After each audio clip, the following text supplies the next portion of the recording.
No, this is literally just a blank back regular Angels jersey. Me and Josh bonded. We're both from Los Angeles, so we're rocking with the hometown team, baby.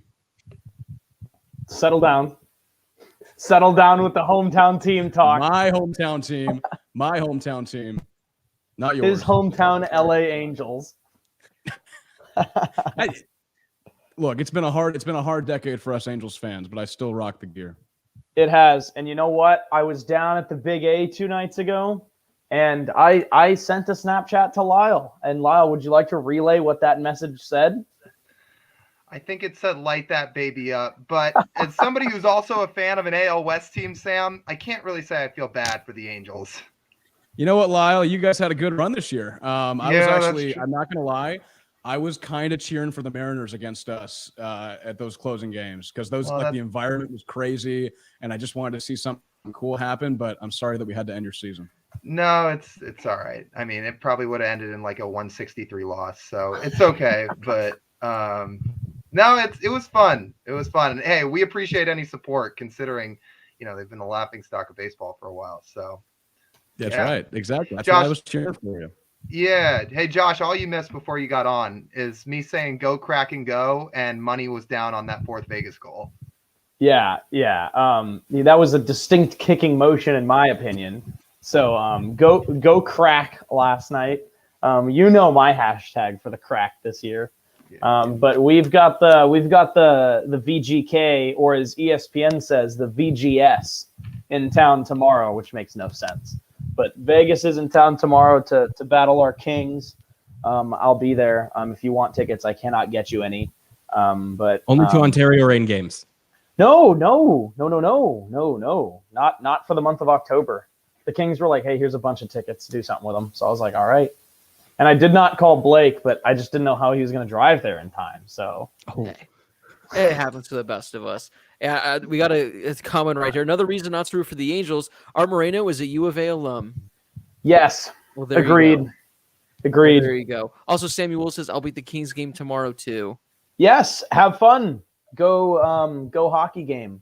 I was invited to this game. Members of Master Beta, my fraternity, they're actually going to be going to this game, but Dodgers game 5, much more important than a silly hockey game. So I am going to be miserable tomorrow, by the way. Are you going to the game? You working? Yeah, I'm working, so we'll see how that goes. All right. So, Brady, why don't you keep your special guest on if he's willing to talk college football? Sam, he probably wants to leave. He wants to go home. No joke. This is creepy, but I was pulling into my parking garage, and he was walking, and I just rolled down the window and said, hey, come up to my apartment. And he did. So hey, get in the car. I'm taking you back to my apartment, small child. I was abducted. Good job, Brady. Hey, I'm only 5'5". I was abducted. I could pass as a child. You shrunk? You were 5'6" before. Yeah, no, I'm not 5'6" anymore. Hey, been there. So, Brady, that was a pleasant surprise. Yeah. Blake, you don't know this. It's Sam Wiederhalf. He's actually the PA voice for Coastal Carolina football. He actually is. Well, there you go. He has a perfect PA voice. Brady, you should talk bad. Don't talk bad about the Chanticleers on this show, because we love the Chants on this show. We are huge Chanticleer fans. Brady, I was going to say, with his perfect voice, he sounds like the perfect candidate for a certain radio station voiceover this weekend, if you ask me. Oh, I think you're right, Blake. But I kind of want to do it just because I want to act to do it. I was told that I would be doing it, so yes, that's true. Did you actually? So I called Brady this morning because I was falling asleep in 3 hours of LA traffic today. Unreal. Today sucked. But I called Brady in the middle of the day because I legitimately thought I was going to fall asleep.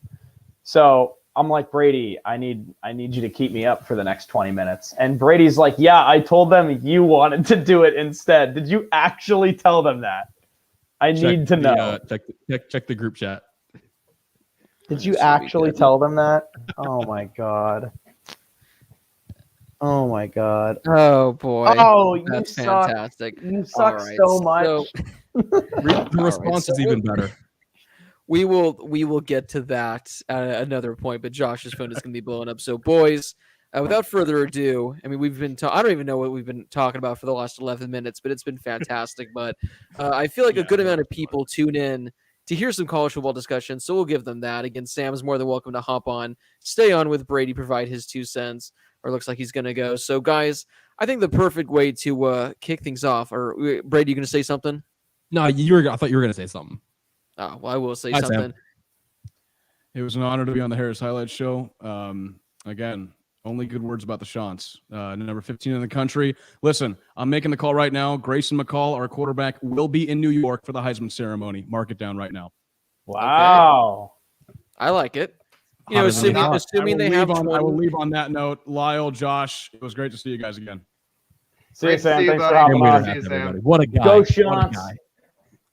Yeah, I never understand it. It seems like there's so many times when Brady has a random friend join that is best friends with Lyle and Josh, and I'm like, I have never seen you a day in my life. So there must be gatherings between the three of you guys with his buddies that I'm just not invited to because, again, with Sam, I've never met the guy. But there were gatherings. They were just 3,000 miles away.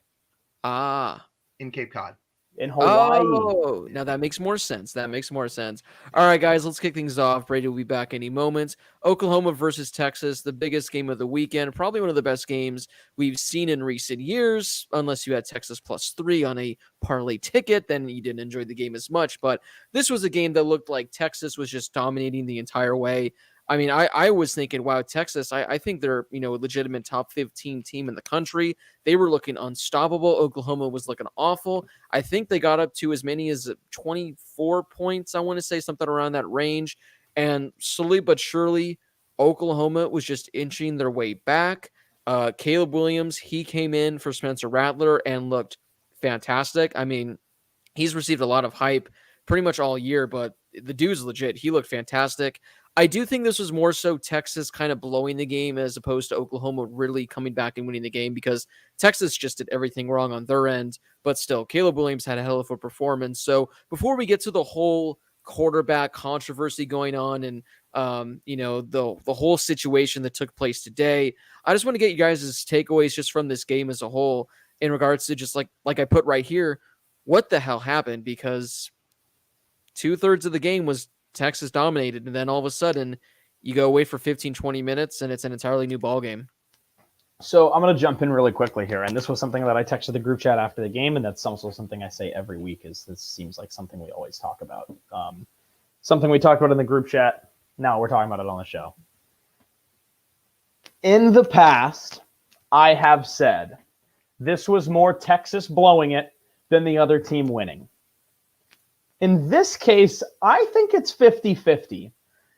I thought Caleb Williams was really impressive. Mims with that catch. That is, in my opinion, the play of the year right now. I don't care how flashy other plays are.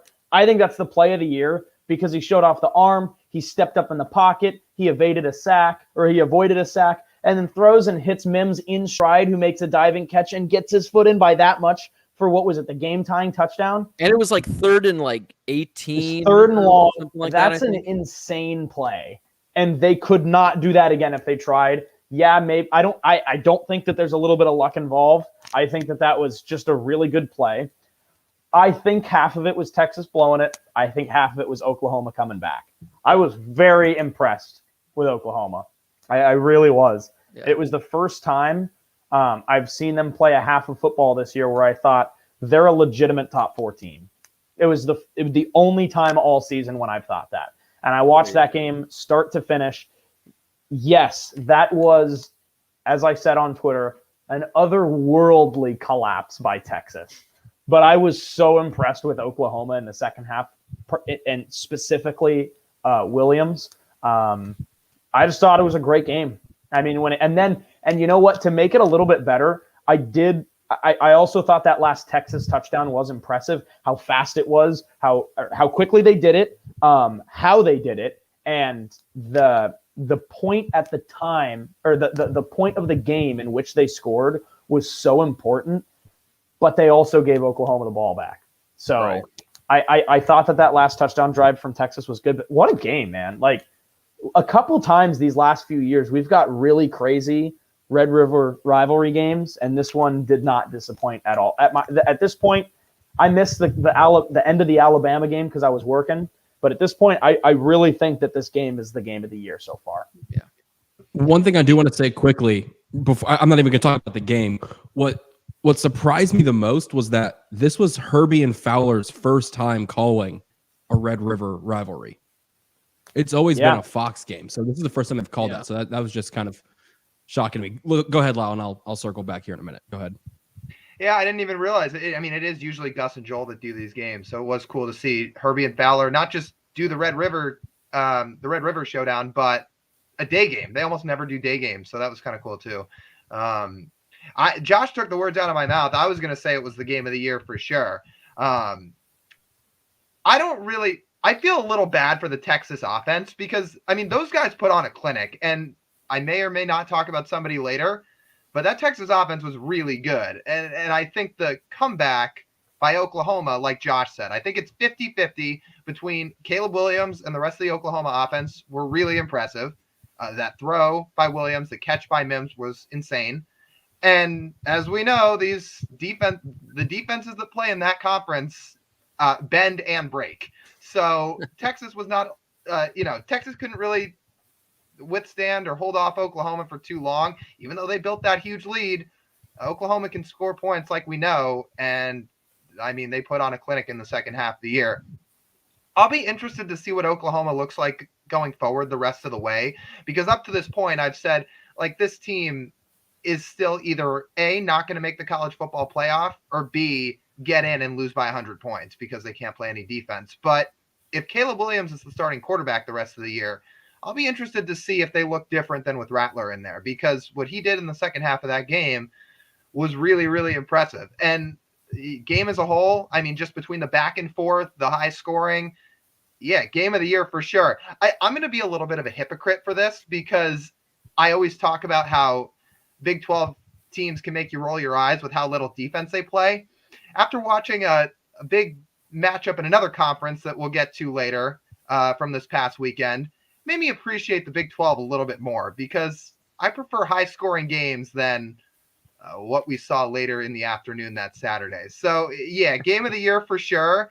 And Oklahoma, maybe this is the shot in the arm that they needed to get going and kind of jumpstart their season, even though they're undefeated, so to speak. Yeah, so Lyle's, a perfect transition into, with the next topic I wanted to bring up, because for those that didn't hear the story today, it's fantastic. Oklahoma's essentially canceled media the rest of the week. And Lyle, ever since what you said in the group chat about a certain student at ASU, if they pull this off, the national repercussions, I can't stop laughing about just that scenario. But so essentially a student journalist, I guess, went to the top of some building with binoculars, saw that Caleb Williams was getting first team reps, wrote an article about it, then even got Spencer Rattler's dad to comment on the whole thing in an article. And Lincoln Riley saw the article, was pissed, canceled all media for the rest of the week. So they're not going to have any media scrum. So I guess we're not going to find out who the quarterback is until someone takes the field on Saturday against, I believe they're playing TCU. So guys, I just want to hear, your thoughts right now as to who you think, not necessarily who is going to be the starter this weekend, but who should be the starting quarterback at Oklahoma moving forward. Real quick before Josh goes, I will just say, I loved Arizona State. I still love Arizona State. All the experience we got out of being there was great. But the story that came out today about this student reporter getting all media banned from practice, that feels like the type of thing that would happen at ASU. I'm not gonna let's make this a Cronkite debate session, shall we, fellas? We all took an ethics class. Brady wasn't very good at it. I'm kidding. It was Blake. We tied, Josh. It was a tie. It's true. It was a tie.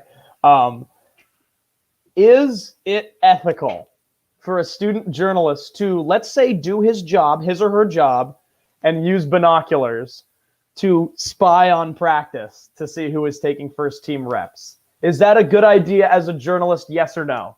100% yes. Okay. I don't know. I feel like it's towing the line a little bit. If you happen to say you're in the school library, right? And say it's on, and you're high up in the building, and maybe you can look down at a bird's eye view and see practice, and you just happen to be watching. I guess it's possible you could just see what was going on, but then I don't know, then go write a whole lengthy story about it feels like where you might be towing the line. I think it also depends on where you're at, because supposedly I think that might even be Oklahoma. There's like dorm rooms that overlook dorms the that are practice frosted. field. That are frosted over. So they that like look into the block the practice windows. facilities are frosted over. The windows are.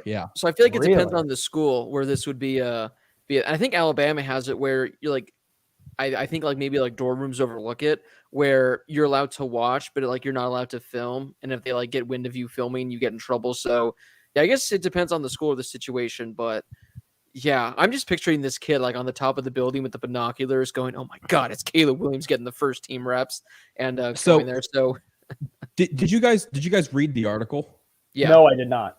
I read it, Okay, they were very transparent from the beginning. They said the Oklahoma Daily, or whatever it was called, does not regular monitor or watch practice. However, in the interest of the quarterback debate, they were watching it this week. They found a public place, and they had a not clear view, but they had a view of the practice field.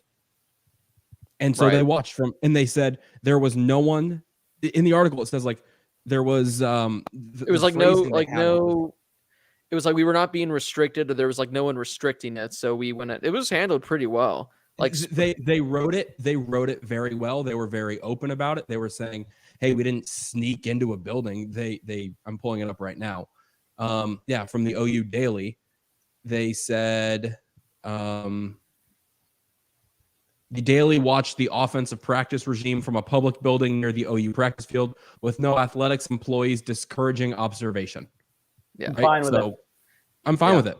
I'm fine with it. I'm totally okay with it. So And you know what? Especially if they were open about it too, and they were honest about it, I'm fine with it. All right, that's fair. Yeah, I mean, the other thing is, even if you're upset about the story, to cancel all media sessions for everybody seems a little Lincoln. extreme. Relax. Yeah, like don't start him if you don't want people to know. Yeah, don't play him. Like, just don't put him on the field if you don't. Lincoln want Riley's going to be like, play. "Joke's on you guys. We're playing the third stringer this week." How do you like it now? But yeah, guys. So who do you think after what we've seen so far this season? Who do you think should be the starting quarterback for Oklahoma moving forward? I'm a big fan of not.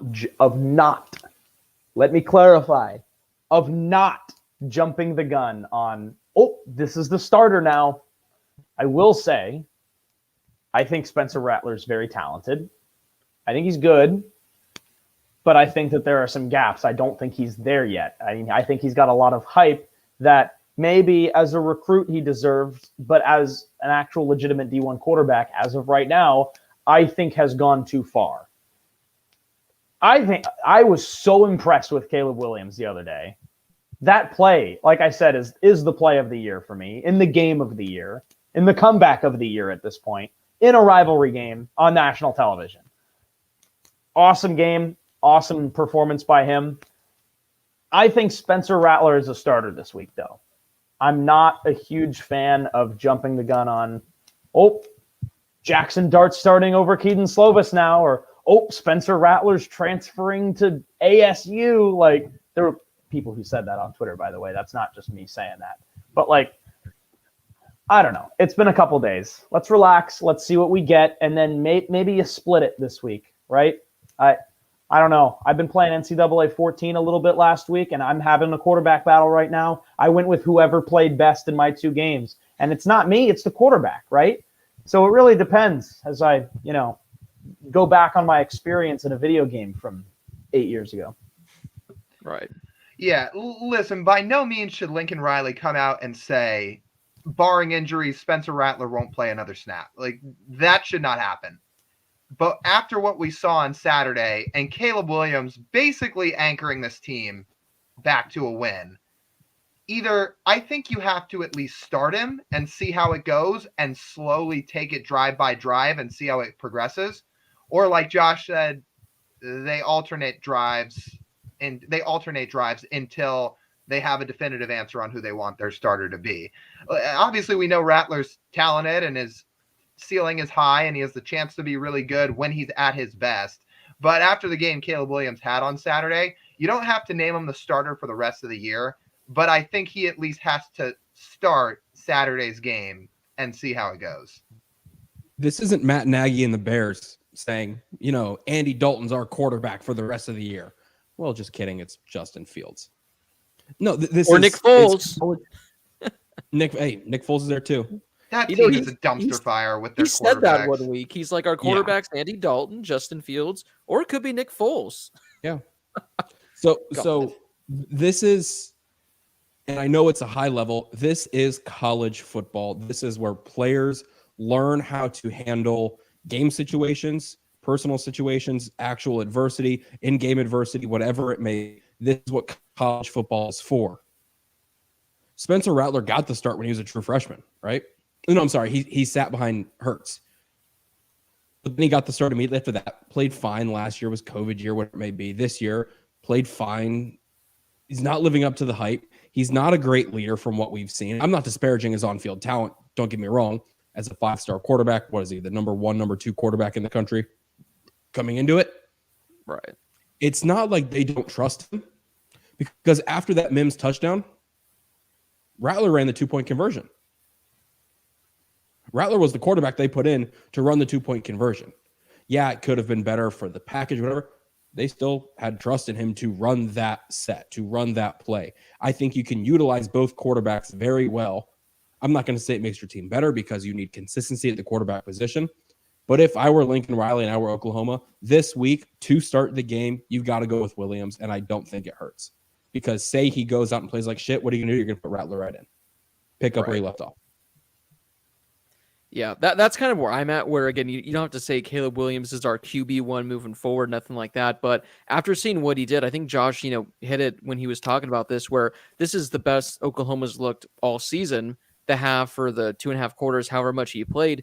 Because the rest of the year, Oklahoma's looked awful. They had the one game against, PCC, where they won like 76-0. But every other game, it's come down to the final possession. It's been close, and they haven't looked good.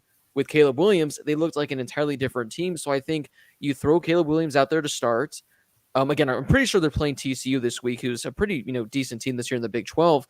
If Caleb Williams dominates, looks really good, and Oklahoma wins by 3 or 4 touchdowns, and then you go, okay, this is the guy we got moving forward.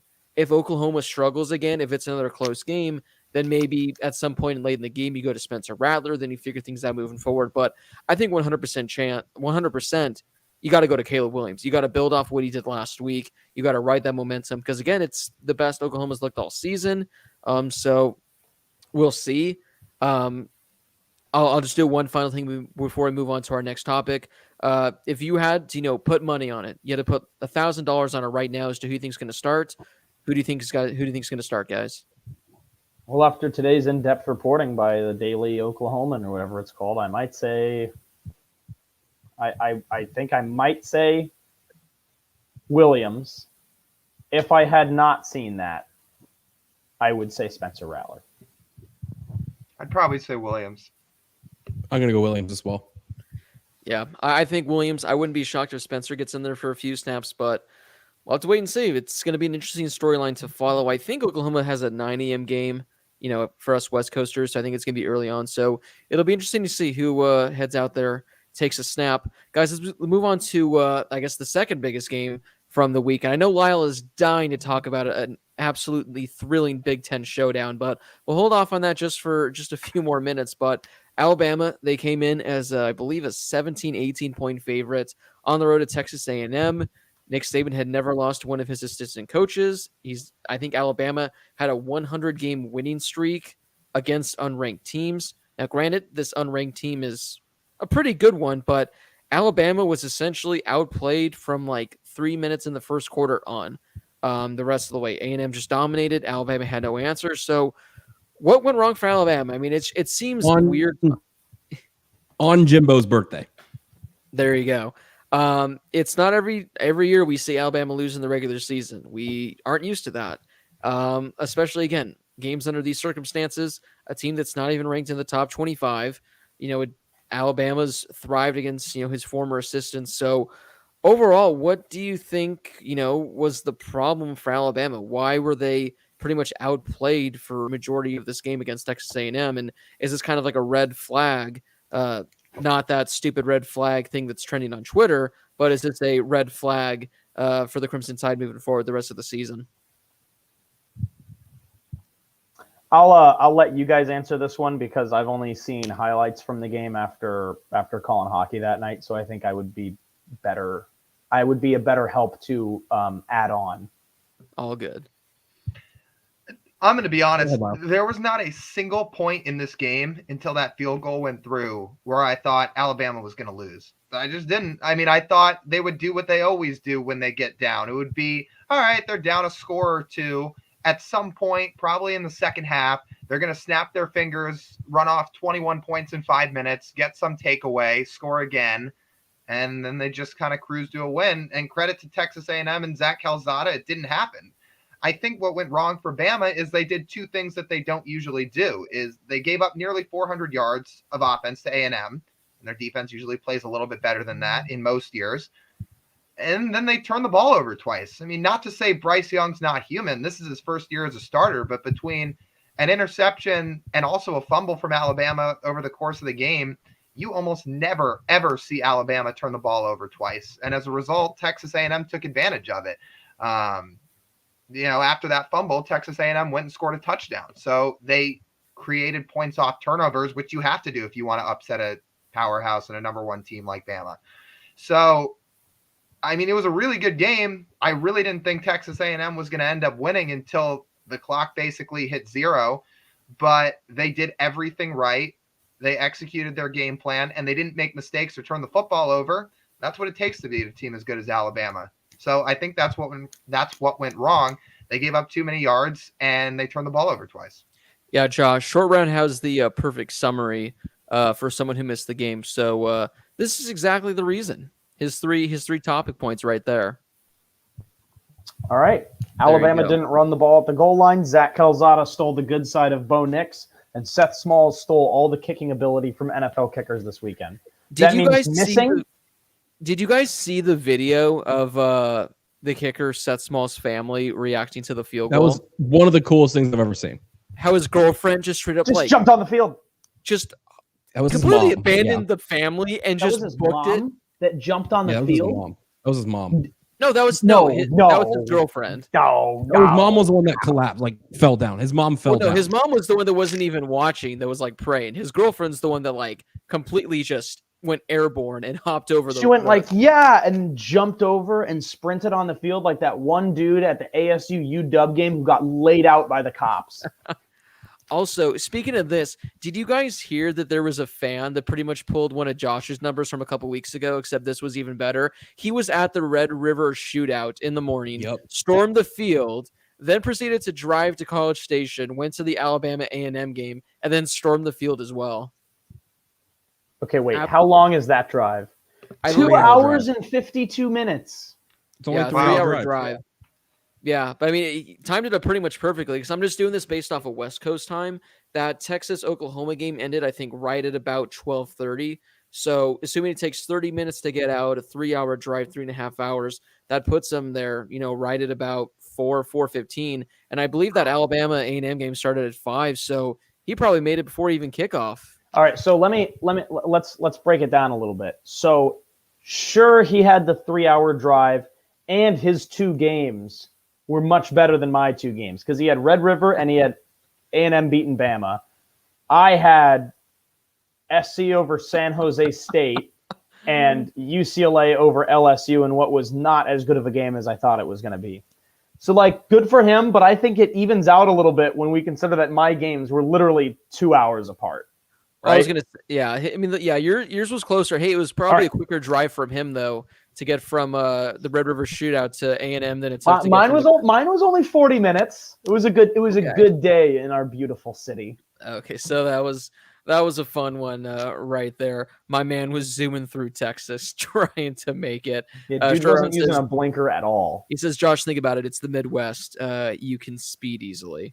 Yeah, so, Texas is not the Midwest, but sure. It could be.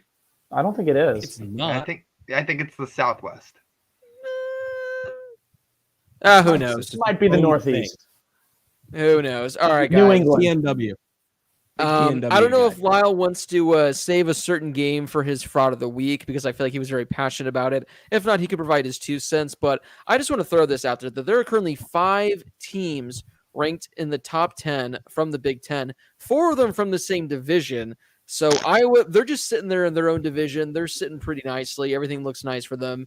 And you go to the other side, and it's going to be a battle. It's going to be tough. So overall, guys, just what are your thoughts on one conference having 5 teams in the top 10?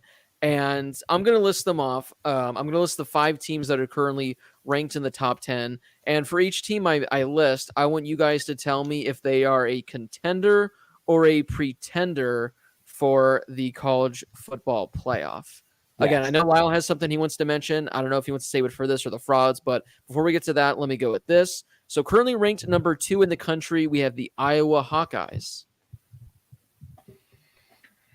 Okay, are they a contender to get in or to compete if they're in? We can make it to compete if let's keep it to make it to the playoff, because I think we already know for the most part who 2 or 3 are likely going to be. So some of these teams have a better chance of making it in. Let's just make it to get into the playoff, because I think we know the outcome most likely for some of these teams should they somehow make it in. Okay, to get in, just looking at Iowa's schedule, yes, they are technically a contender. I say yes. I say yes as well. I'm very impressed. But apparently we don't like Iowa, so. Right. I say yes just because their defense is freaking insane. All right, at number 6 is Ohio State. I last week called them a sleeper, and it was weird to call, or 2 weeks ago, and it was weird to call Ohio State a sleeper.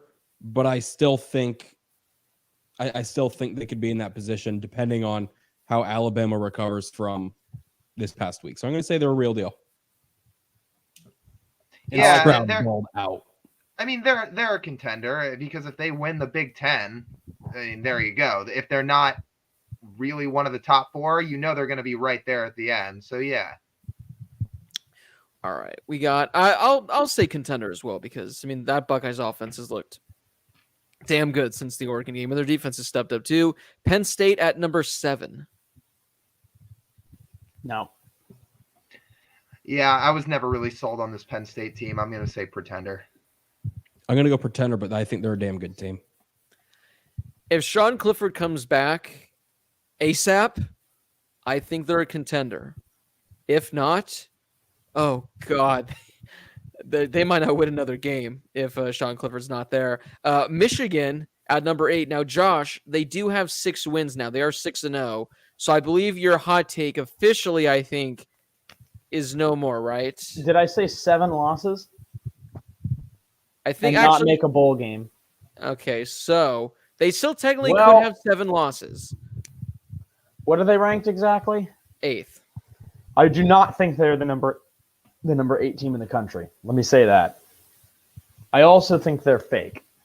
But I have been impressed, and I said that last week or the week before. I can't deny it anymore, but I do not think they are the number 8 team in the country. Yeah, I'd second all of that. They're technically a contender, but I'm not buying that they're the 8th best team in college football. I'm going to go pretender. Yeah, I don't. They're a good team. I just don't. 8, I think it's a reach. I'll go contender just because they have a really solid schedule still coming up. So, hey, if they went out, who knows? The final one, guys, this one is the biggest shock on here. At number 10, Michigan State. No. Sorry. I can't believe they still are undefeated. Yeah, I'm going to call them a pretender. Not after this week when the Indiana Hoosiers beat them. I'm going to that game too. It'll be fun. It'll be a good one. Yeah, guys, I'm looking at this, the AP poll, and Michigan State at 10, Kentucky at 11. I mean, it's almost like I'm looking at like the college basketball AP poll. Then you got Wake Forest at 16, who's still undefeated. This stuff doesn't make any sense, but it is what it is. Lyle, would you like to add your 2 cents on a certain game, or do you want to save that for a segment that we got coming up? No, we can talk about it now. I mean, are we not going to talk about that game as a whole? Oh no, we can't. Like I said, I just didn't know if for the most part that was going to be for a segment, and I figured we would just add on for there. So I wanted to wait to hear where you wanted to bring this game up. It's up to you guys. We can do either. All right, let's talk about Iowa Penn State. A game that Penn State was looking pretty good early on. They were leading, I think, 17-3. Sean Clifford goes down with an injury. I forget the name of the backup quarterback that came in, but I think it's for the best because, my God, this is up there. I mean, we've seen Bo Nix play. We've seen Graham Mertz play. But the performance that I witnessed with my own eyes was appalling, disgusting, offensive, frankly disturbing, I must say. And obscene. If Sean Clifford doesn't go down, Penn State wins. Probably pretty easily, too. Are we sure about that? I mean, we're talking about a guy who threw for less than 150 yards, no touchdowns, and 2 picks before he left this game. Yes, because Penn State was still looking pretty good with him at the helm. And I have never seen, again, I've seen Graham Mertz play. I've seen Bo Nix play. They at least can move the ball 10, 15 yards down the field. If I had a shot for every time I saw Penn State start on their own 10 and ended the drive negative yards, I would have been obliterated. The dude could not move the ball whatsoever. Gave them no chance. Again, Sean Clifford wasn't playing, like a Heisman candidate by any means that game, but Penn State still wins the game if he doesn't get hurt because I trust Sean Clifford to at least get a first down or two. I don't know what the stats are for this game, how many first downs. Again, the quarterback, his name's drawn a blank, and that's for a good reason. I couldn't tell you how many first downs he got. It couldn't be more than 4 or 5. Yeah, it couldn't be. There's no way. He went 7 for 21 for 34 yards on the afternoon. Oh my God. I mean, I kind of had I don't know how I've never been hit with this before, but I kind of just had a realization watching this game on Saturday that when Ohio State is not playing, I really do not like watching Big Ten football. I'm going to be honest. Like every single team, look, Iowa's got a fantastic defense. Like they score a defensive touchdown just about every game they play in. But when you watch these offenses play in every Big Ten game that Ohio State is not in, like these teams don't move the ball at all. Like even Iowa, who won the game, like it's not like they were marching down the field on offense either. It's like all these offenses are so slow. There's no creativity. These plays don't develop. And it feels like executing a 2-minute drive for a score is like shooting the moon for these teams because they don't move the ball, like any of them. Like I said, and I know I'm going to be a hypocrite for this because I talk about the Big 12 and how they don't play defense pretty much all the time. These Big 12 games, at least there's a bunch of offense and it's back and forth and it's high scoring and it has you on the edge of your seat. Like watching this Iowa Penn State game for a 3 versus 4 matchup. I mean, it was pretty infuriating to watch. Like, well, did you hear the quote? I forget who it came from. There was someone on Iowa's side where they were talking about like their offense, and they said, "Oh, it doesn't matter. We have the best punter in the country, so we're just going to punt it every time." And actually, Michael Turks at Oklahoma. So, just throwing that out there. Yeah, I saw him get a punt blocked on Saturday. So, yeah, no, I agree with Lyle. If you're not watching Ohio State, it is a painful thing to watch Big Ten football. Again, if you love defense, that's fantastic. Some of the best defense in the country. But most games, usually the over-under is set in the low 40s. And if you bet on the under, you're going to hit because there are not a lot of a good scoring games. Like Iowa's best offensive player is their center. And Tyler Lindenbaum's really good. Like he's probably going to be a first-round pick. But like when you can definitively say that the best player on an offense is your center and no skill players even come close, like that's not a good sign. I mean, that was the Colts for many years, many years. But they have other skill players. They have Peyton Manning and Marvin Harrison and Reggie Wayne. Lyle. It was a joke. And Jeff Saturday. That was I was saying. Their center was the best player. You idiots. Hey, no, I understood the joke, Brady. Well done. Yeah, I didn't even think about it. Like again, your offensive line can be your strength, and like your left tackle or your center, or whoever can be your best guy. But like I can tell you what, Iowa does not have Peyton Manning and Reggie Wayne and Marvin Harrison and like Edgerrin James in their offense. Yeah, it was painful. That's Big Ten for you. That's the Big Ten for you. Like, look, we said Iowa's going to be a contender, and they are because their schedule's not that tough going forward, at least until they get to the Big Ten title game. But like, I just like, do these quarterbacks that play in the Big Ten, especially these backups, like the Penn State backup, like, do they really light up the scoreboard in high school? Like, because it's kind of hard to imagine that they do. Apparently, because I think this guy, correct me if I'm wrong, I think when I was listening to the broadcast, they said he was like the number 9 dual threat quarterback of his class. Dual threat? Yeah. That's nuts. Like, Iowa's got a chance to get into the playoff, but if they go up against Alabama or Georgia, I'm not sure the football crosses the 50-yard line. Yeah, the one thing Iowa's got going for them, which is why I think aside from Ohio State, they're the best, built to make any sort of run, is because their defense is so good, where if they just get a few turnovers in, their side, they could go 30 yards to score. I don't know if they can go 75, especially Iowa with Spencer Petras or Petras. I never know how to say his last name. The dude's not a good quarterback. They have no offense whatsoever. The only reason a few weeks ago they beat Maryland by 40, it's because they made Talia throw like 5 interceptions, which were all like on their own 25-yard lines. So they didn't have to go first. So I think Iowa has a chance because of their defense. But if you're asking Iowa to put up 30 to win a game, it's going to be tough to do. Yeah, not good. So that game was disastrous. Again, that performance was awful. They gotta have someone else, but let's go. Short Round says, Lyle, Big Ten coaches look for elite game managers to be their backups. No, they just look for guys who look really good in baseball caps on the sidelines who can like give signs like this. And then they're like, oh my God, you see that? That's our guy. Josh, were you the OU Daily reporter right there? What was going on? Oh, I also pulled up the article right here too. I was reading it a minute ago. And I like how it says the Daily watched practice. It says, sorry. They watched practice, whatever, with no athletic employees discouraging observation. I thought that was funny. They're not wrong. They're not wrong. They basically said no one told us to F off, so it's fine.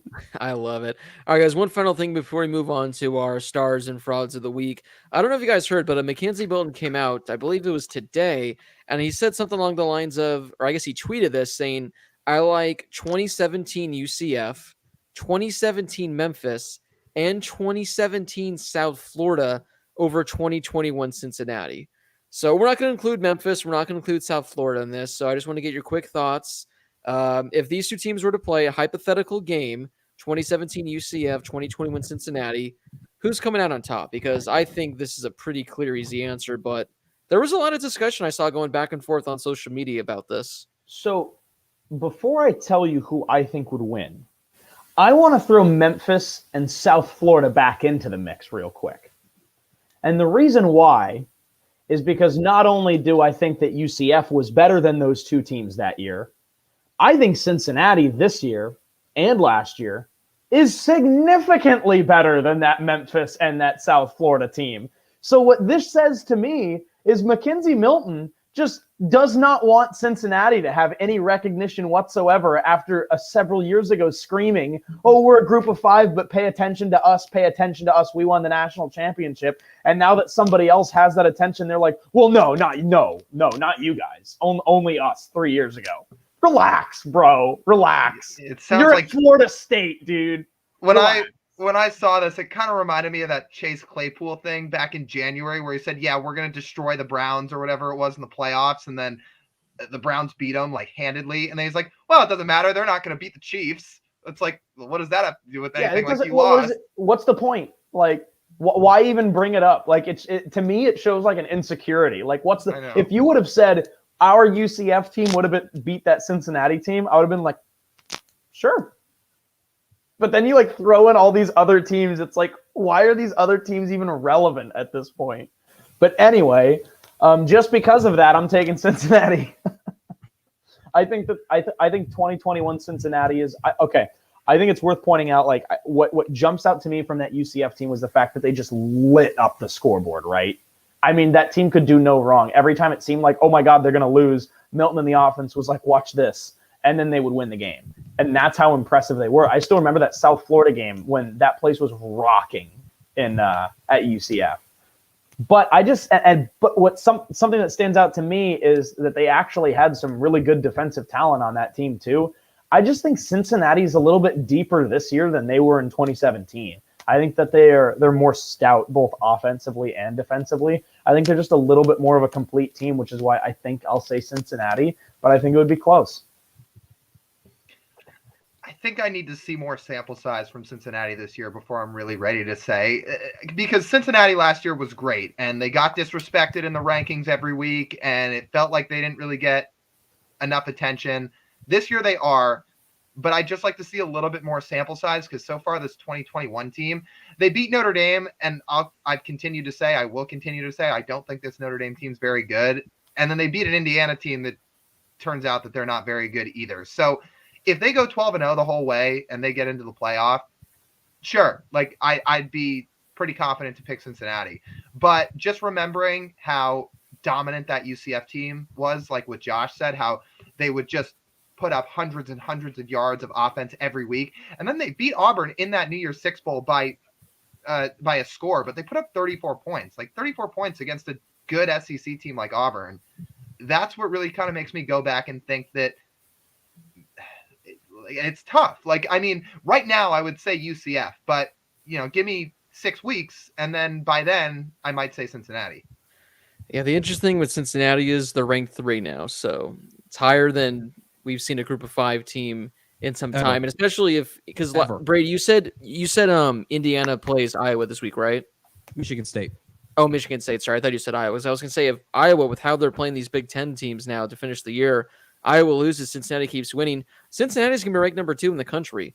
So they're moving up fairly nicely. All right, guys, we got a couple of segments coming up. We'll try to get through these quickly so we can get to some Q&A and then our pick'ems at the end.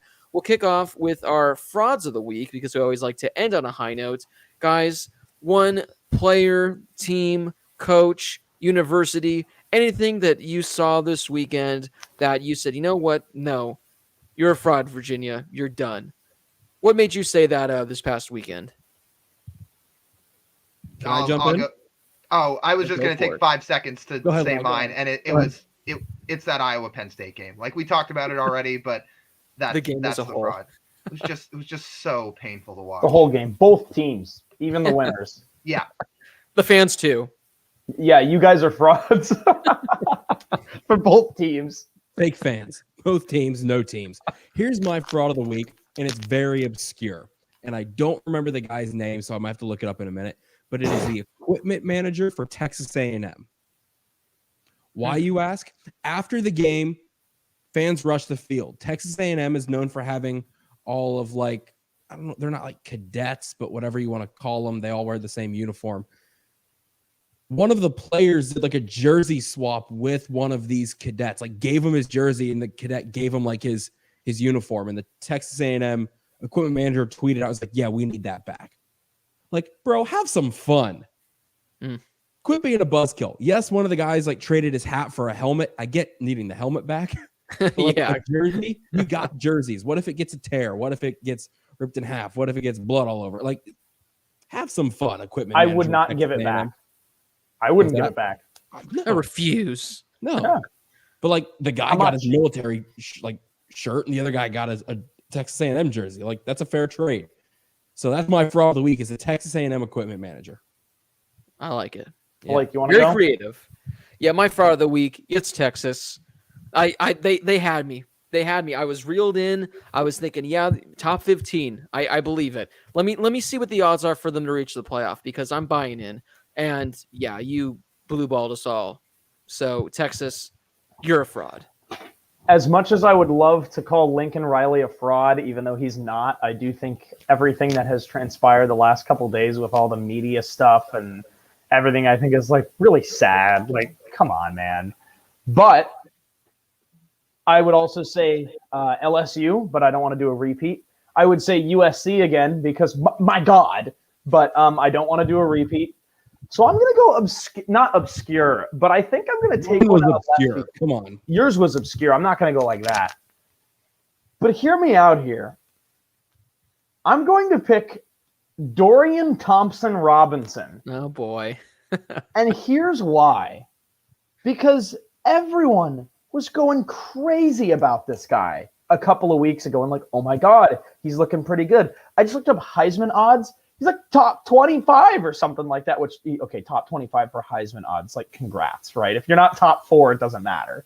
But still, he's top 20 or something like that.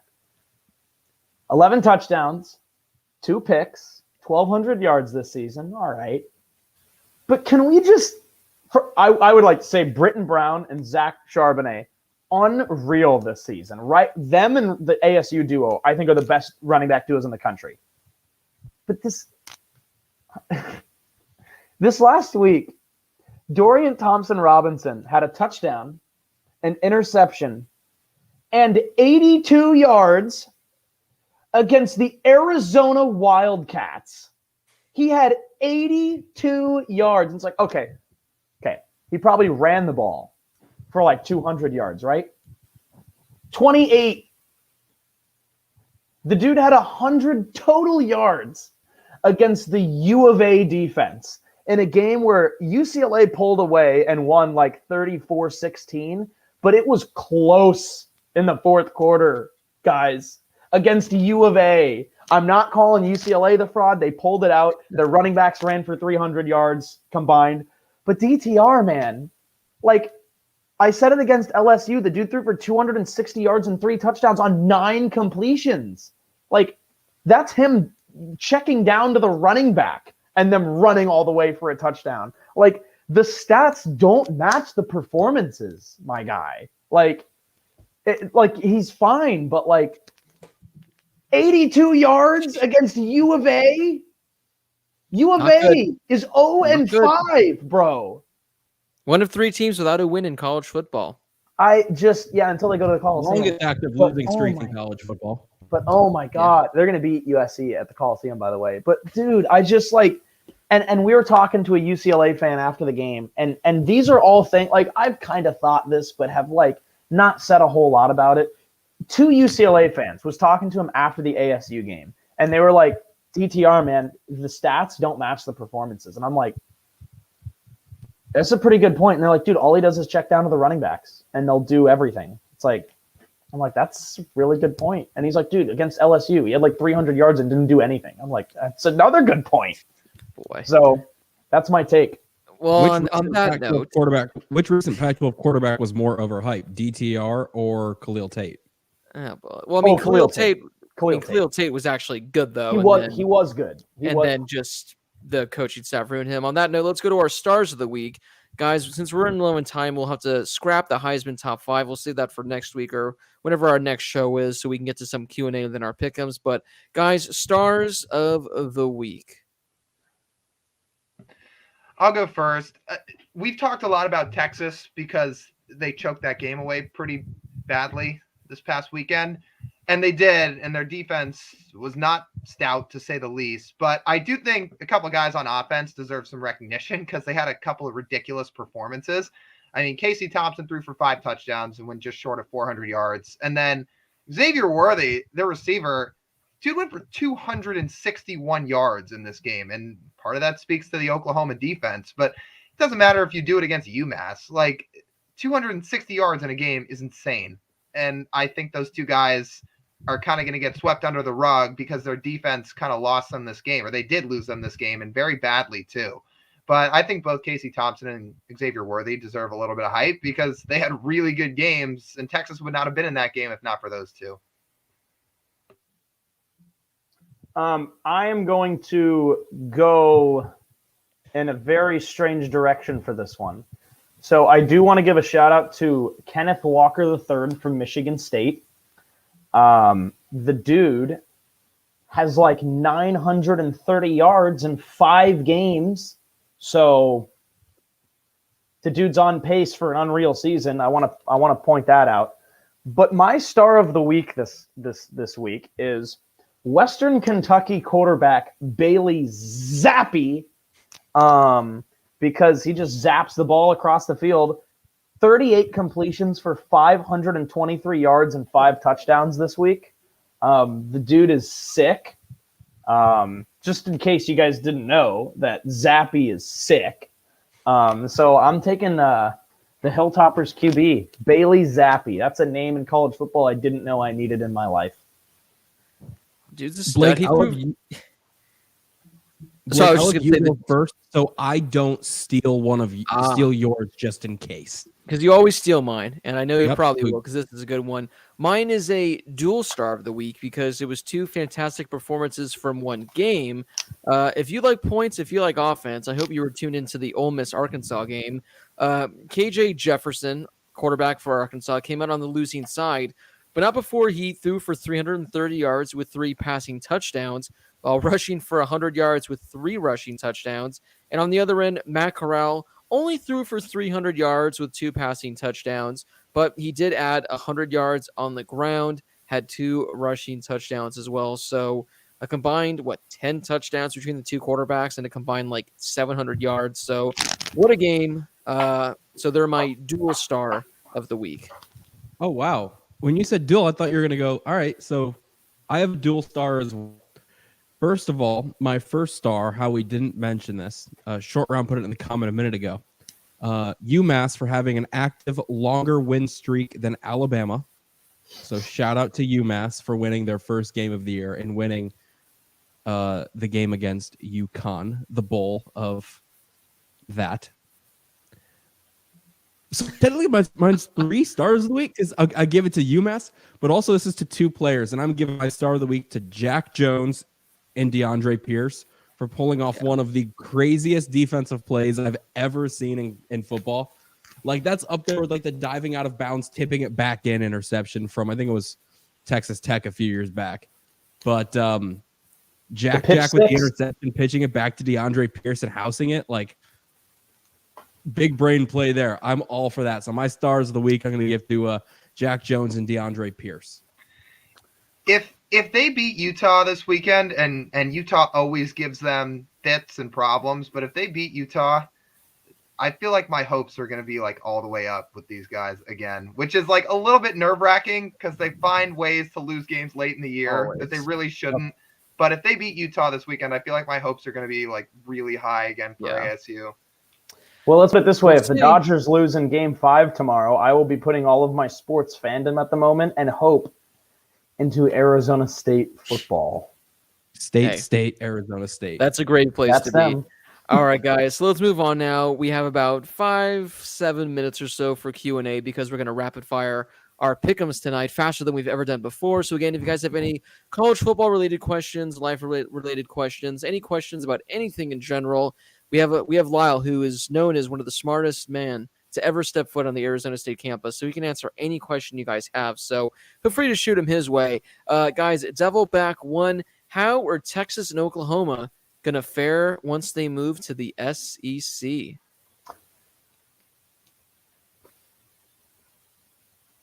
I don't think they're going to fare very well at first. I think it's going to take a few years. And I'm just talking football. I think basketball, I think both teams will do well. I think baseball, both teams, at least Texas, should do well. But yeah, I think from a football standpoint, and I think women's basketball, they'll both be all right too. From a football standpoint, I think they will struggle a little bit because they've said they wanted to take that next step. They wanted to start recruiting a little bit better against these SEC schools. But as we said before, I'm sorry, you're not seeing these shootout games in the SEC.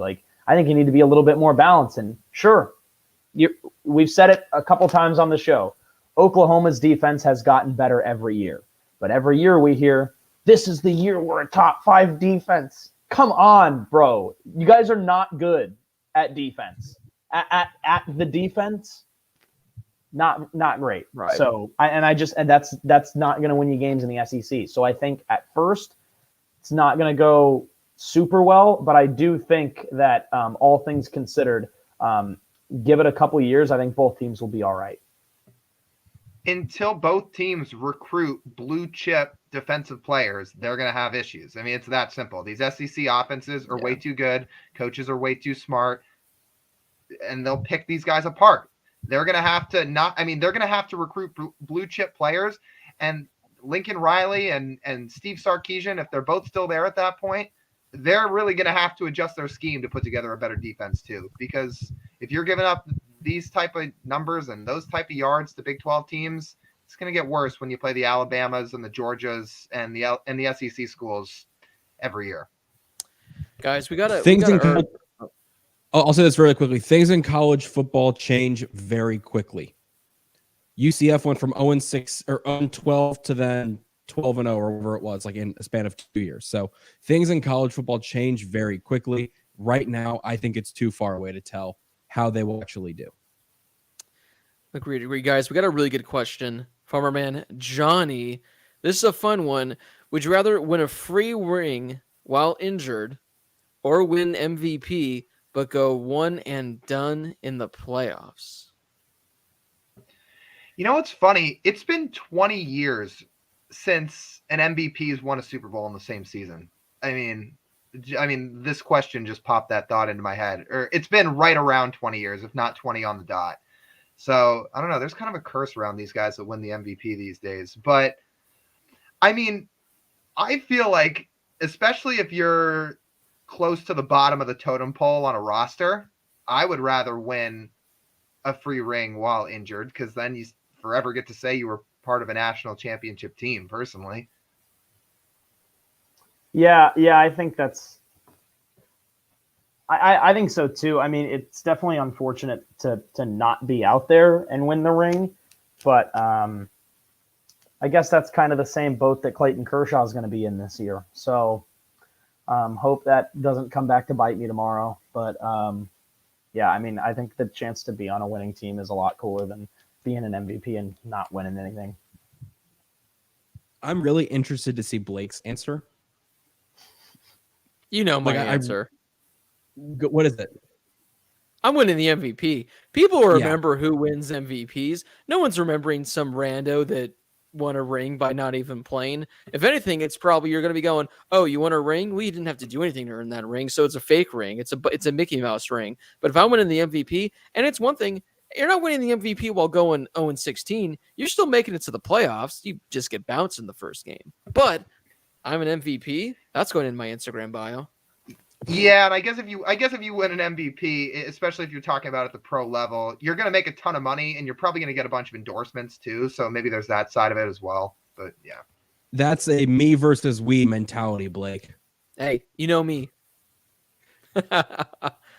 Your mother PIMP. Dude, give me the ring, because I'd flaunt that around, especially if you're winning a ring and you're injured, like Josh said, you're on say you're on the lower end of the totem pole. You can sort of, hold that high, have a little extra swagger, but now someone knows who I am, but everyone knows you when you're the MVP. Neither are bad. We got our final question comes from Short Round. You guys are going to have to put your knowledge to this one. What Disney princess would win an all-out brawl? Magic, weapons, animal sidekicks are allowed. So you really got to put your Disney knowledge to the test here, because you got to take into account everything they offer. Like, when they talk about magic, we're talking Elsa. She has the power to turn things into ice. We're talking weapons. Dude, I don't know. Is there any Disney princess that has a weapon on them that's handy?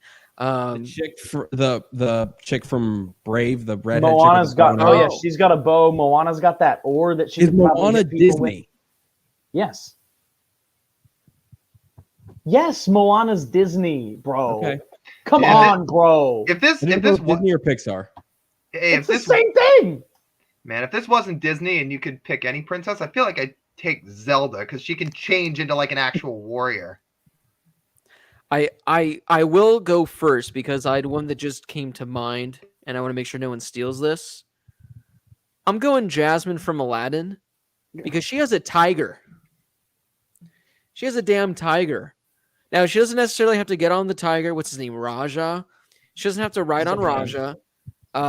She can say, Raja, go. And that tiger's going to kill. So I got mine. Jasmine from Aladdin, she's winning because of Raja. Give me Mulan. I'll take Cinderella. Does she bring the army? Yeah, she brings the army. Okay, now that changes things a bit here. Well, that's what I was thinking. I mean, half of them can communicate with animals, and you're like the one with one tiger.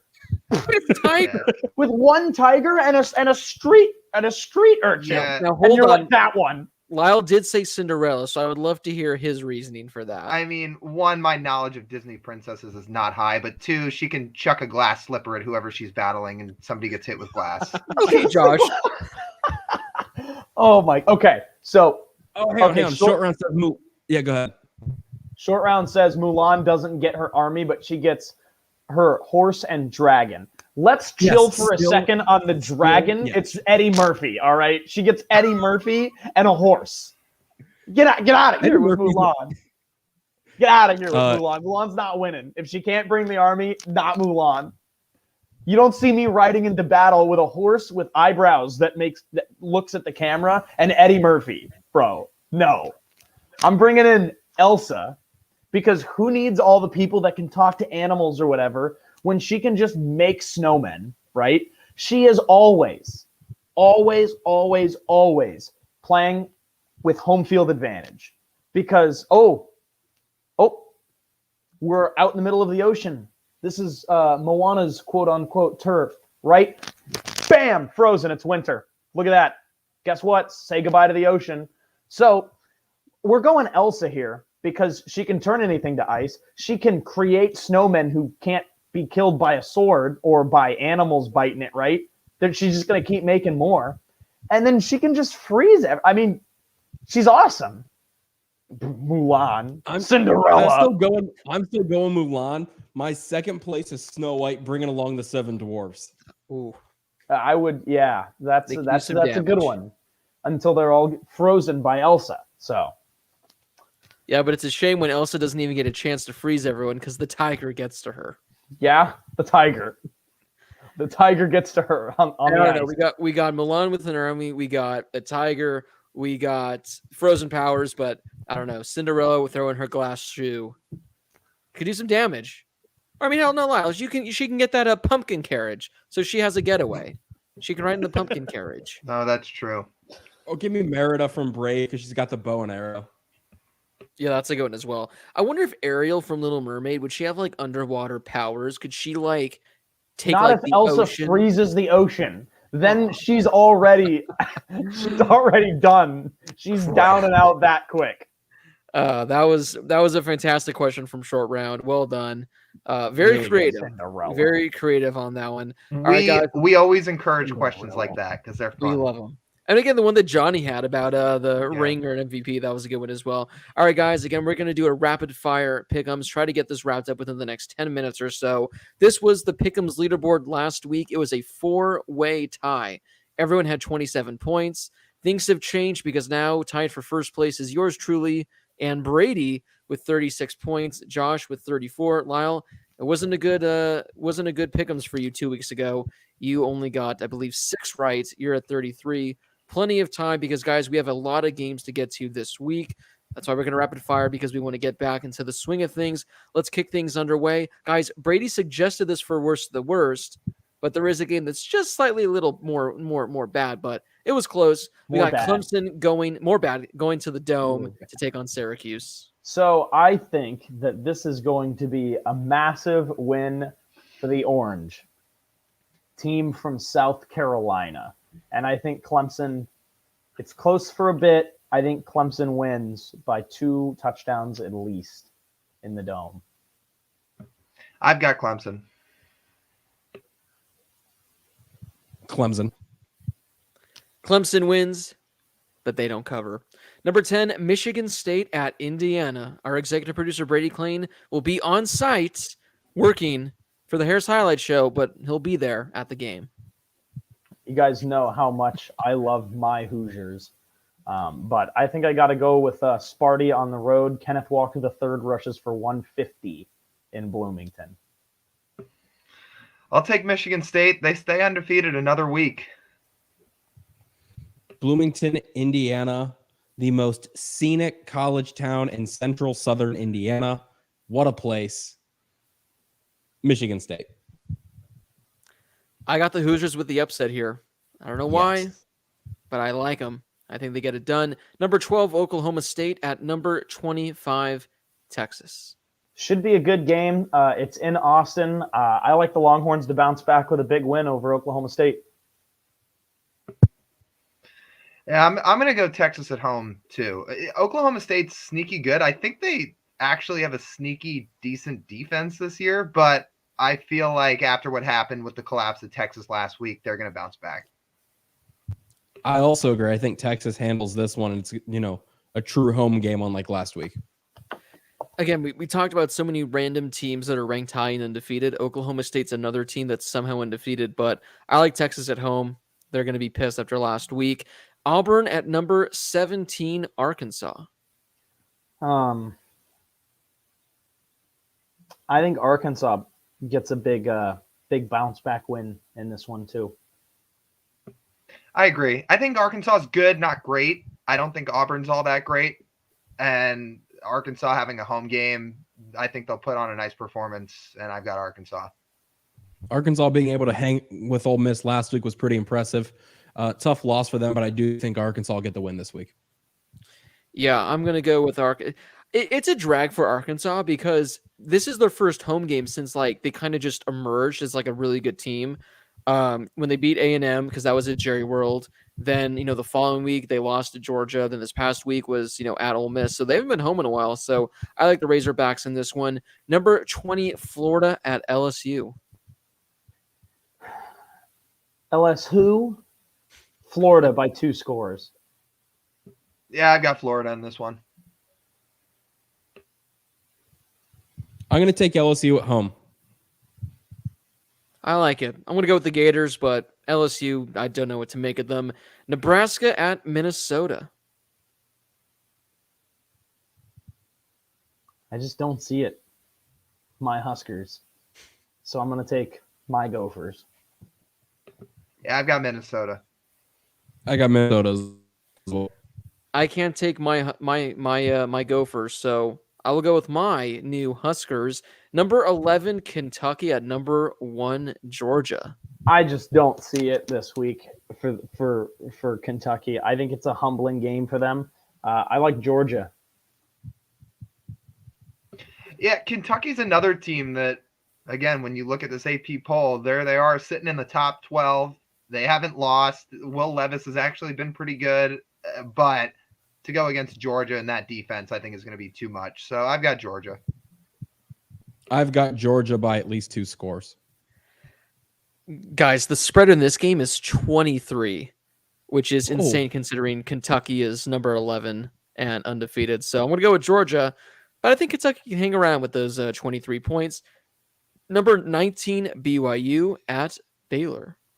This is an interesting one. It's BYU versus a Big 12 team, so it doesn't seem like that out there, right? It seems like a pretty solid matchup, but it's different, right? It feels different going into it. I think BYU goes into Waco and gets a win on the road, but I think it's a good game.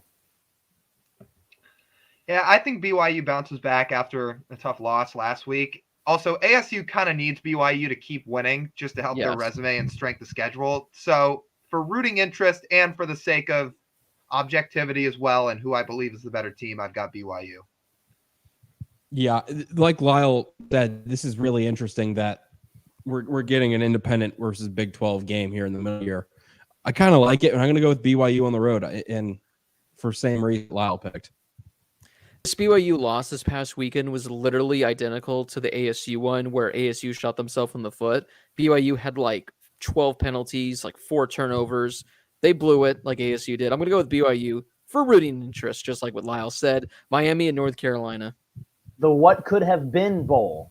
That turns into the almost could not care less bowl.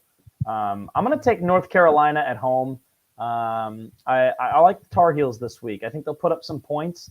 I think it'll be a good game, but I like Sam Howell and the Heels at home. Yeah, this feels like the type of week Sam Howell will have a good game. Miami I mean, both teams have been disappointing, but Miami especially has been really disappointing. I've got North Carolina. I got North Carolina in this one, and it boosts their, not ranking, but it boosts their resume for when they go play Notre Dame there in a few weeks. I got North Carolina because apparently De'Ara King, I think, is out for the season now for Miami. So I know N'Kosi Perry's not there anymore as their backup. So I don't know who's backing up De'Ara King there at Miami. Martell. No, didn't even make third string at UNLV. I don't know where he's at anymore. No, Pittsburgh at Virginia Tech. This is one I think is going to be good. I like this game for Virginia Tech because it's in Blacksburg. I think that Pickett is a really good quarterback. I think Pitt puts up some points, but I think I like Virginia Tech at home. Yeah, this is crazy what's happened with Kenny Pickett. Like, I would have never thought of him as anything more than just an ACC quarterback who had an okay career, spent 3-4 years as a starter, and then he'll kind of just move on. But here he is all of a sudden, and he's got real NFL hype, and he's had a really good year. At the same time, I think Virginia Tech is actually a decent team. Plus the factor of them being at home, their defense is solid. They got a couple of good corners. I think Virginia Tech wins this game in a close one. I've got Virginia Tech in this game because why, Lyle? This is the pick of the week for Brady, huh? Yeah, because why not, of course. Because why not, and also because of Enter Sandman. Hey, Kenny Pickett and this Pittsburgh offense has been phenomenal this year. They're averaging, I think, more than 50 points a game. I think they'll let it ride. They'll let it continue. I'm going to go with Pittsburgh. Guys, we've got 9 games left, so we are now entering. Wait a second. Short Round just mentioned this. Jake Garcia is the backup quarterback at Miami. The dude who was like the top quarterback in the country out of Narbonne was committed to USC, and then his parents got divorced, and then his dad moved to Georgia so that he could play in Georgia, but then he wasn't eligible, and then he had to I think they forfeited a game, and then whatever happened, and then at USC they ended up getting a bunch of other quarterback recruits, so he just decided to decommit, and he's at Miami now. Well, there you go. It's all connected somehow. Like I said, guys, 9 games, so we are now entering. Unfortunately, we can't enter the Crone Zone because I still don't know exactly where that is and how you get there. We're officially entering the absolute rapid fire of rapid fires. Let's get this underway. Fresno State at Wyoming. Jake Haener, Fresno State Bulldogs. Not the Diamond Dogs, but the Bulldogs get the win. Fresno State. Nate is a prick. He can burn in hell. Fresno State. Brady, Nate out of West Ham betrayed United, the Diamond Dogs, Lyle. Oh, well. He did. On that note, I will go with Fresno State. Number 22, NC State at Boston College. NC State, Wolfpack. Hey, give me NC State. Give me NC State. Josh, do the noise. Give me NC State as well. I don't know if you can make that noise here. Maybe you can. I don't know what a noise a Badger makes. We got Army at Wisconsin. This one goes out to our new graphic designer with the Ontario Reign, who is a watcher of the Harris Highlight Show. Ben Westlake, I'm taking Scotty for you. Graham Mertz, the Heisman campaign starts now, baby. Give me Army. You know what they say? The Heisman's won in week 6 and beyond, right? Mm-hmm. Go Wisconsin, beat Army. That's what they say, right? Yeah. I don't know. Yeah. Graham Mertz is going to have an awful game, but they'll somehow just get past Army, so I'm going to go with Wisconsin. Iowa State at Kansas State. I like Brock Purdy and Iowa State because why, Lyle? Because why not? Because why not? Oh, you know what I should have said? Everybody gets one. Yeah. Yeah, I got Iowa apparently State. everybody gets one, Brady. Everybody gets one? Everybody gets one. Okay, everybody gets one. Blake, everybody gets one. This is another Ted Lasso reference I'm not understanding. No, that's not Ted Lasso. Whose turn is it? I think it's Brady's. Oh, is Mine? it? Iowa State, because a cyclone would be a wildcat in a fight. Iowa State. Hey, man. Bill Snyder's still kicking around, so they got the fighting Bill Snyder magic on their side. But in case he goes by Saturday, I'm going to go Iowa State just in case. All right, we got TCU at number 4, Oklahoma. I wonder if we can talk to any players before this game. I don't think so, but I'm going to take Oklahoma anyway. Yeah, I'm taking Oklahoma. Spencer Rattler, baby Rattler, doesn't really matter. Oklahoma by 40. I'm going to take Oklahoma, but I'm really hoping for TCU to win this because there's going to be so much chaos if that's the case, and there's going to be more firestorm around the team. So I want chaos. If Caleb starts and TCU wins, all hell will break loose in Norman. I need it. All right, guys. The battle of the underwhelming Pac-12 teams: UCLA at Washington. Another game of another edition of the What Could Have Been Bowl. UCLA is still a solid team. I think they're better than UW by quite a wide margin. I think it's a close game because it's in Seattle, but I'm taking the Bruins without a doubt. Yeah, I've got UCLA. I think they'll handle their business. I'm going to go with UCLA. Josh, make a bear noise. Roar. 4's up. The sound they play when they get first downs at the Rose Bowl, I don't care how many times you play it. I don't care how many times or how hard you try to convince me that that's a bear. That's a tiger or a lion. There's no way that is a bear sound. Hey, maybe it's a grizzly. Maybe it's a grizzly bear, Josh. Washington is actually favored in this game by 2 points. It's insanity. No. So I'm going to go with Washington in this one because why, Lyle? Take the points. I did say everybody gets 1 because why not? All right, guys. A few more. Number 13, Ole Miss at Tennessee. I'm pretty sure this game sold out very quickly. So good for Tennessee. It's the checker game. Yeah, Rocky Top's gonna be rocking. No pun intended. Did that on accident, to be completely honest with you. But I like Matt Corral and Ole Miss to win by 2 touchdowns. Yeah, I think that Ole Miss offense is too good. I'm going to take Ole Miss. Lane Kiffin 2 weeks ago said, get your popcorn ready. Didn't work. Last week, popcorn worked. This week, he's going to get his popcorn ready again. I'm going Ole Miss because it's my saying, and I can say it however many times I want, Lyle. Because why not? You guys are wearing me down. We're going Ole Miss. Gassed this week. I'll go with Ole Miss. Lane Kiffin's going to go in there for revenge. Revenge? Does he hate Tennessee? I don't know. No, they just don't like him. All right, guys. Worst of the worst. Some of Pac-12's finest teams. We got Arizona, one of 3 teams who has yet to win a game. I believe with UConn and is it like New Mexico or no? I think it's UNLV. UNLV is the other one. So does Arizona get their first win of the year this week against Colorado? No, they're gonna get it next week against USC. No, here's the thing. Okay, I make my jokes. Part of me is scared that like U of A might actually go into the Coliseum and beat SC, but I don't know if it's really gonna happen. Realistically, like, hey, Jed Fish, it is now or never, dude. Because if you don't win this week, it ain't happening for y'all this season. 0-12 if you don't win this week. And with that being said, you guys are going 0-12. I'm taking the Buffs at home. Yeah, Colorado, I mean, by some miracle, they played Texas A&M down to the wire. The same team that just beat Alabama. Arizona is so bad. I'm taking Colorado. Colorado, not even close. Hey, Josh, say Colorado. I'm a giraffe.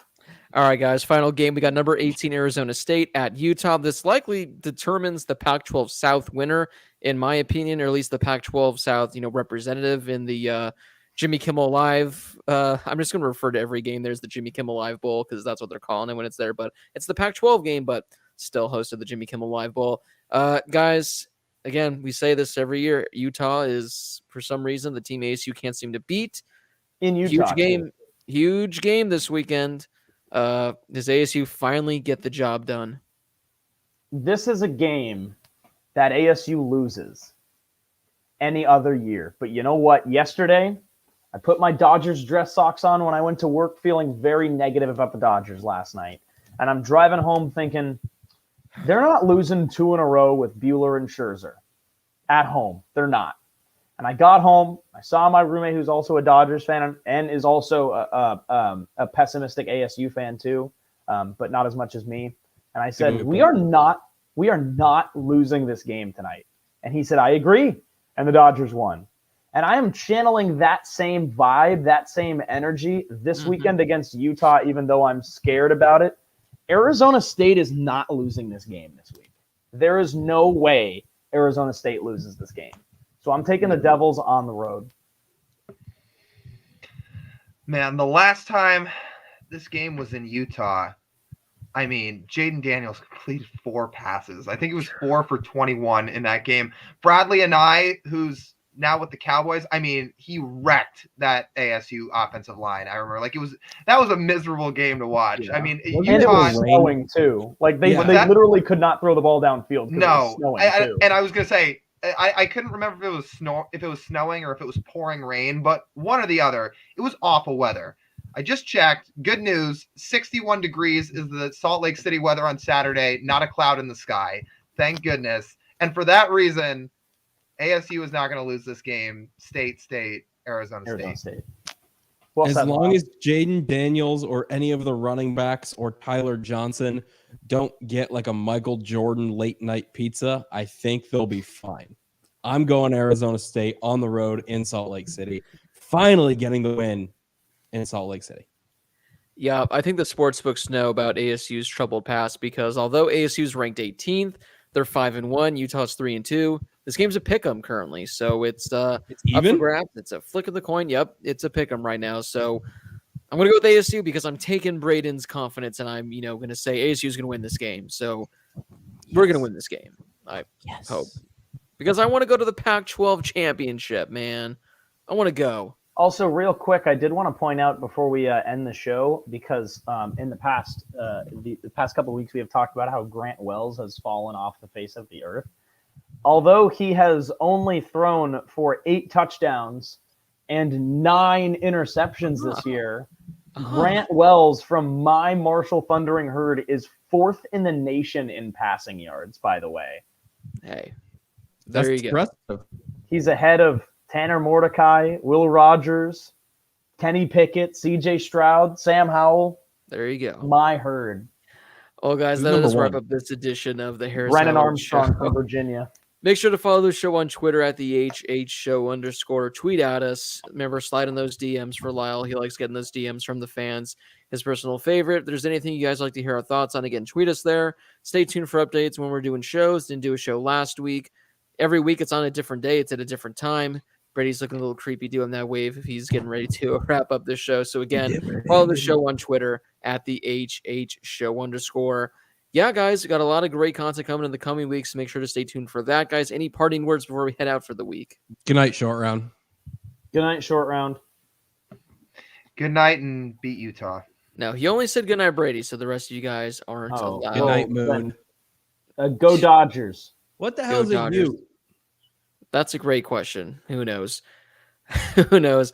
But for Josh Schaefer, Lyle Goldstein, Brady Killing, this has been Blake Harris from the Chateau in beautiful Monrovia, California. Thank you guys so much for watching. We appreciate it. Give this video a thumbs up, subscribe, slide into those DMs on Twitter for Lyle. And as always, have a beautiful night. Go Devils, go Dodgers, go Kraken, go Indianapolis sports teams that are around there. We will see you guys in a future episode, whenever that may be.